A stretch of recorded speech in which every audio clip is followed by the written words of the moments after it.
بسم اللہ الرحمن الرحیم۔ السلام علیکم ورحمۃ اللہ وبرکاتہ۔ قرآن تم کو نبیوں کی طرح کر سکتا ہے۔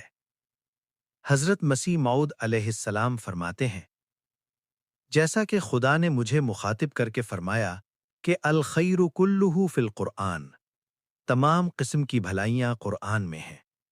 یہی بات سچ ہے۔ افسوس ان لوگوں پر جو کسی اور چیز کو اس پر مقدم رکھتے ہیں۔ تمہاری تمام فلاح اور نجات کا سرچشمہ قرآن میں ہے۔ کوئی بھی تمہاری ایسی دینی ضرورت نہیں جو قرآن میں نہیں پائی جاتی۔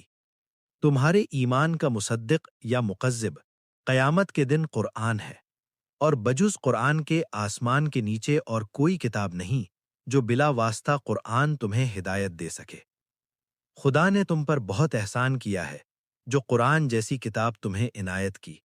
میں تمہیں سچ سچ کہتا ہوں کہ وہ کتاب جو تم پر پڑھی گئی اگر عیسائیوں پر پڑھی جاتی تو وہ ہلاک نہ ہوتے، اور یہ نعمت اور ہدایت جو تمہیں دی گئی اگر بجائے تورات کے یہودیوں کو دی جاتی تو بعض فرقے ان کے قیامت سے منکر نہ ہوتے۔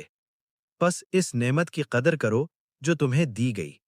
یہ نہایت پیاری نعمت ہے، یہ بڑی دولت ہے۔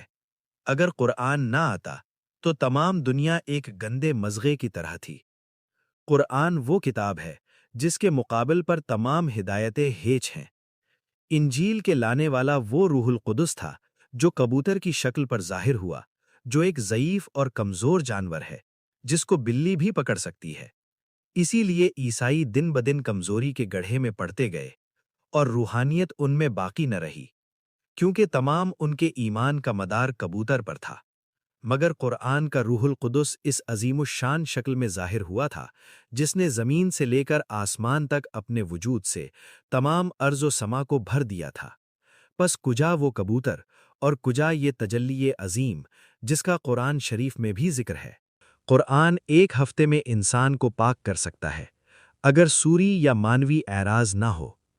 قرآن تم کو نبیوں کی طرح کر سکتا ہے اگر تم خود اس سے نہ بھاگو۔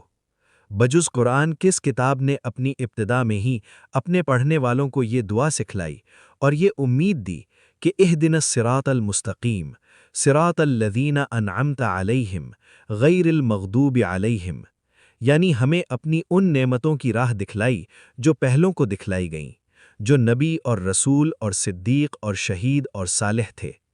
بس اپنی ہمتیں بلند کر لو اور قرآن کی دعوت کو رد مت کرو کہ وہ تمہیں وہ نعمتیں دینا چاہتا ہے جو پہلوں کو دی تھیں۔ کیا اس نے بنی اسرائیل کا ملک اور بنی اسرائیل کا بیت المقدس تمہیں عطا نہیں کیا جو آج تک تمہارے قبضے میں ہے؟ پس اے سست اعتقادو اور کمزور ہمتو، کیا تمہیں یہ خیال ہے کہ تمہارے خدا نے جسمانی طور پر تو بنی اسرائیل کے تمام املاک کا تمہیں قائم مقام کر دیا مگر روحانی طور پر تمہیں قائم مقام نہ کر سکا؟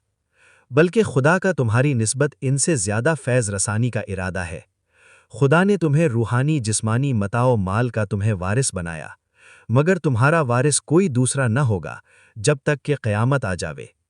خدا تمہیں نعمت وحی اور الہام اور مکالمات و مخاطبات الہیہ سے ہرگز محروم نہیں رکھے گا۔ وہ تم پر وہ سب نعمتیں پوری کرے گا جو پہلوں کو دی گئیں۔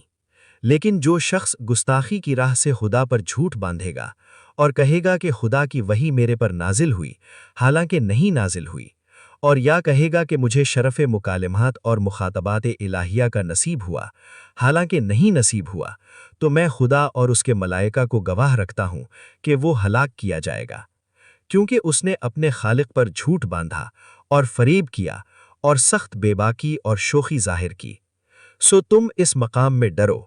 لعنت ہے ان لوگوں پر جو جھوٹی خوابیں بناتے ہیں اور جھوٹے مکالمات اور مخاطبات کا دعویٰ کرتے ہیں، گویا وہ دل میں خیال کرتے ہیں کہ خدا نہیں، پر خدا کا عقاب ان کو سخت پکڑے گا اور ان کا برا دن ان سے ٹل نہیں سکتا۔